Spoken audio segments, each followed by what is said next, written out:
ఇందులో రిస్క్ ఏం లేదు కదా. మనకైతే ఎలాంటి రిస్క్ లేదు. ఉన్న రిస్క్ అంతా ఆ శివగామికే.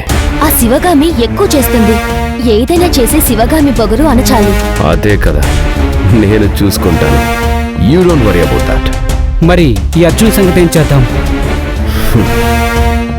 గుణ, అతన్ని గమనిస్తూ ఉండు.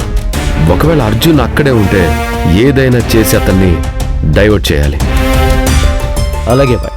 ఇంతకీ రీటా సంగతి ఏమైంది? ఆ ఏర్పాట్లు కూడా చేశాను బాయ్, పని అయిపోతుంది. బాలు, నువ్వు అత్తకు ఒకసారి ఫోన్ చేసి మోహన్ అని రెడీ అవ్వమని చెప్పు. సరే ఆది.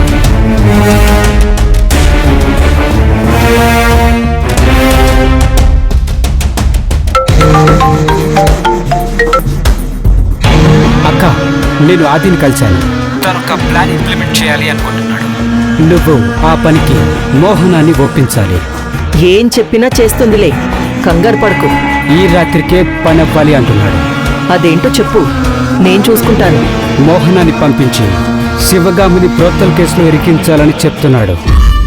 ఓ, అర్థమైంది. మోహనాతో నేను మాట్లాడతాను. ఒక్క నిమిషం, ఆది మాట్లాడతాడంట. అత్త, గట్టిగా మోహన్కి చెప్పి ఏం చెయ్యాలో ఎలా చేయాలో డీటెయిల్గా వివరించు.